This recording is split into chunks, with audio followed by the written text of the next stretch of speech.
اگلا سوال ہے جی، عموماً سوشل میڈیا پر کسی نان مسلم کی موت پر بھی مسلمان بھائی RIP یعنی ریسٹ ان پیس کے دعائیہ کلمات پوسٹ یا ٹیکسٹ کرتے ہیں، کیا اسلامی عقیدہ کی روح سے ایسا کرنا درست ہے؟ پلیز وضاحت فرما دیں۔ مرنے کے بعد تو کسی کافر کو آپ دعا نہیں دے سکتے، یہ حرام ہے، اور خدا نخواستہ اسے جائز سمجھا تو یہ کفر کی کیٹیگری میں فال کرے گا۔ صراحتاً قرآن حکیم میں اللہ تعالیٰ نے اس کو منع کیا ہے، اور کس کو منع کیا؟ پیغمبر کو، نبی صلی اللہ علیہ وآلہ وسلم کو، سیدنا ابراہیم کو، آپ علیہ السلام کے صحابہ کو۔ آپ سورہ توبہ کے بالکل اینڈ میں پہنچ جائیں نا تو اس حوالے سے بڑی ڈیسائسو آیات ہیں جو مسلمانوں کا عقیدہ کلیئر کر دیں گی، اور اس مسئلے کو ہلکا نہ جانے۔ جس کا دل کرتا ہے وہ جناب فوراً لکھ دیتا ہے RIP ریسٹ ان پیس، کافر کے لیے، مسلمان کے لیے چاہے وہ آپ کے فرقے کا ہے یا نہیں ہے، کلمہ گو ہے، آپ لکھ سکتے ہیں، اس کا جنازہ بھی پڑھیں، اس کے لیے دعائے مغفرت بھی کریں۔ کلمہ گو مشرک ہے تب بھی کریں، اللہ کا معاملہ ہے، کلمہ گو ہے نا، وہ اللہ تعالیٰ اس کے سرکمسٹانسز دیکھ کے ڈیسائیڈ کرے گا۔ لیکن جو کافر مشرک ہے، جس نے کلمہ ہی نہیں پڑھا، جس نے نبی علیہ السلام کو پروفٹ ہی نہیں مانا، اس کا معاملہ اللہ کے سپرد، آپ اس کے لیے دعا نہیں کر سکتے۔ یہ دیکھیں سورہ توبہ میں اینڈ پہ جا کے یہ آیات نمبر ہیں 113 اور 114، اعوذ باللہ من الشیطان الرجیم۔ ما کان للنبی والذین آمنوا، کسی نبی کے لیے یہ شایع نہیں ہے اور نہ ہی ایمان والوں کے لیے، ان یستغفروا للمشرکین، کہ وہ کسی مشرک کے لیے استغفار کریں۔ یہاں مشرک سے مراد وہ اہل حدیث جس کو مشرک کہتے ہیں وہ والا نہیں، مشرک سے مراد بت پرست مشرک، کافر مشرک۔ وَلَوْ كَانُوا أُولِي قُرْبَى، چاہے وہ اس کا قریبی رشتہ دار ہی کیوں نہ ہو، مِن بَعْدِ مَا تَبَيَّنَ لَهُمْ أَنَّهُمْ أَصْحَابُ الْجَحِيمِ، اس کے بعد کہ جب اس پہ یہ بات کھل چکی ہے کہ وہ دوزخی ہی ہوگا۔ ظاہر ہے کہ جنرل رول یہی ہے کہ جو مشرک ہے وہ دوزخ میں جائے گا۔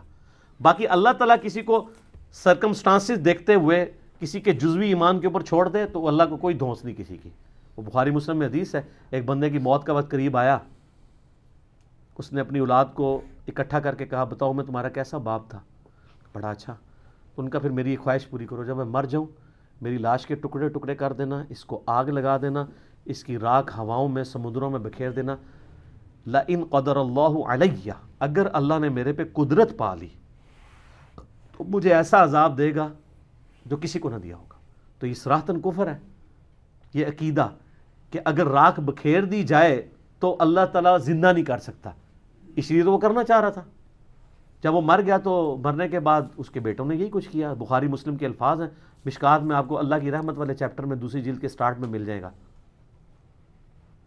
تو اللہ تعالیٰ نے ہواؤں کو، پانیوں کو حکم دیا، زمین کو کہ اس کے اجزاء جمع کرو، زندہ کر لیا، پھنس گیا۔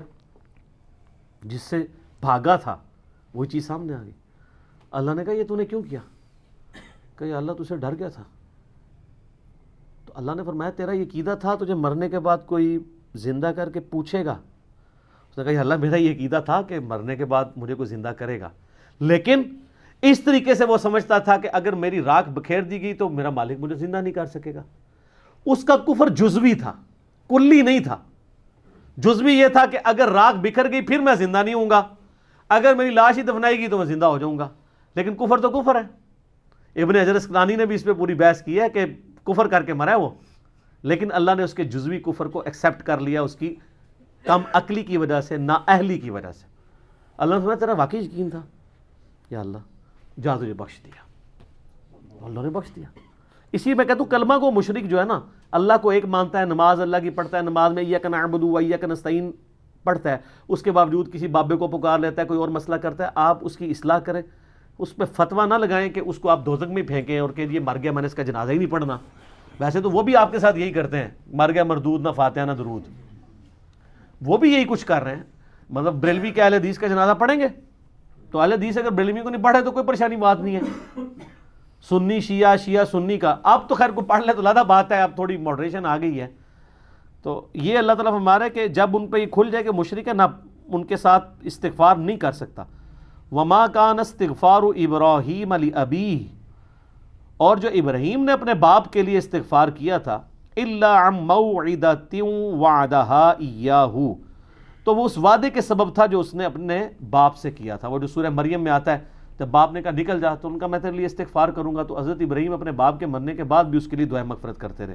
تو اللہ نے ایک کانٹا نکال دیا کہ کوئی ابراہیم کی پلی نہ لے کہ ابراہیم ہی تو اپنے کافر باپ کے لیے. ٹھیک ہے، اب یہ باپ تھا یا وہ چچا تھا، یعنی باپ کے دو معنی ہیں نا، والد اور چچا دونوں کے لیے باپ کا لفظ، تو یہ ایک علیحدہ بحث ہے، اس کو چھوڑ دیں. تو یہاں پہ باپ ہے، تو باپ کے لیے جو اس نے استغفار کی تو اس وعدے کے سبب تھی. فلما تبین له انه عدو للہ، لیکن جب اس پہ یہ چیز کھل گئی کہ وہ اللہ کا دشمن ہے، تبرأ منہ، تو انہوں نے پھر اعلان برات کر دیا. ٹھیک ہے، ان ابراہیم لأواہ حلیم، ابراہیم علیہ السلام جو ہے وہ آہیں اور سسکیاں بھرنے والے اور حلم والے تھے. یعنی ابراہیم علیہ السلام نرم دل تھے، اس لیے وہ اپنے باپ کے لیے ان کے مرنے کے بعد بھی دعا کرتے رہے. کیا نرم دل تھے. قرآن میں آتا ہے نا، فرشتے جب انسانی شکل میں آئے، سورہ ذاریات میں ڈیٹیل آتی ہے، تو ان کے لیے بنا ہوا بچڑا لے آئے، جب رکھا. اب حضرت ابراہیم کو تو نہیں پتا تھا یہ فرشتے ہیں. آپ کے بزرگوں کے علم غیب ہے، حضرت ابراہیم کو نہیں تھا جب تک اللہ بتائے نا. نال نال ٹھیک ہے عرض کریں گے.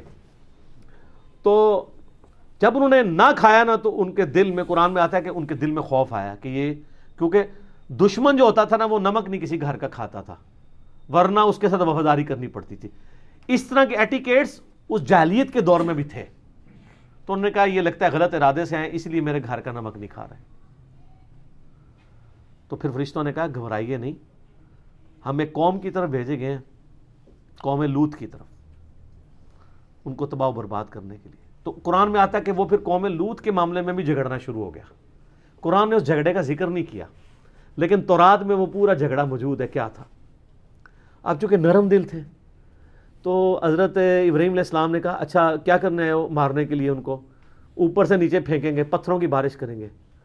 تو انہوں نے فرشتوں سے کہا کہ اچھا یہ بتاؤ، اگر 10 ایمان والے ہوئے وہاں پہ تو ان کی وجہ سے باقیوں کو بھی چھوڑ دینا یار. انہوں نے کہا جی چلے ٹھیک ہے، اگر 10 بھی ہوئے نا ہم ان پہ عذاب نہیں کریں گے. وہ اس لیے کہ ان کو پتا تھا کتنے ہیں، اللہ نے بھیجا ہوا تھا. حضرت ابراہیم نے کہا یار اچھا، انہوں نے کہا نہیں 5، اگر 5 مومن نکل آئے لوط کی قوم میں، پوری قوم میں، تم نے عذاب نہیں بھیجنا. انہوں نے کہا جی ڈن. حضرت ابراہیم تو وہ تو ایکسپیکٹ نہیں کر رہے تھے کہ صرف 2 بیٹیاں ہی نکلیں گی.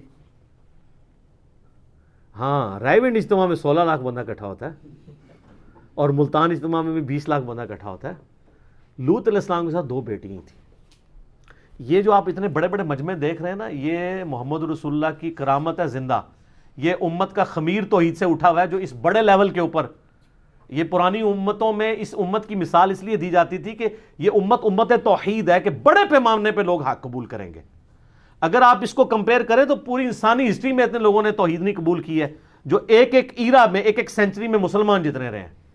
یہ نبی علیہ السلام کو اللہ نے ایک اعزاز دیا ہے. اسی بخاری مسلم کی حدیث ہے کہ جنتیوں کا نصف میری امت ہے، اور ابن ماجہ میں حدیث ہے جنتیوں کی 120 میں سے 80 صفحے میری امت سے ہیں، کیونکہ میرا معجزہ قرآن ہے نا. بخاری مسلم میں حدیث ہے کہ انبیاء پہ ایمان لانے والوں کی تعداد ڈیپینڈ کرتی تھی اس کے معجزے پہ. مجھے اللہ نے وہی کا معجزہ دیا. میں اللہ سے امید کرتا ہوں سب سے زیادہ امتی جنت میں جانے والے میری امت سے ہوں گے. یہ لہذا اس کو کوئی رائیونڈ کا کمال یا دعوت اسلامی کا کمال نہ سمجھے، یہ امت کا خمیر توحید سے اٹھا ہوا ہے. ٹھیک ہے، سالار کارواں ہے میر حجاز اپنا. تو یہ نبی علیہ السلام کی زندہ کرامت اور معجزہ ہے الحمدللہ.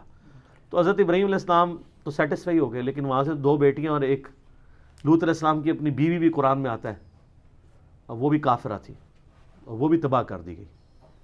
تو یہاں پہ بھی حضرت ابراہیم کا اللہ نے کہا کہ بڑا نرم دل، اور انبیاء ہوتے ہی رقیق القلب ہیں.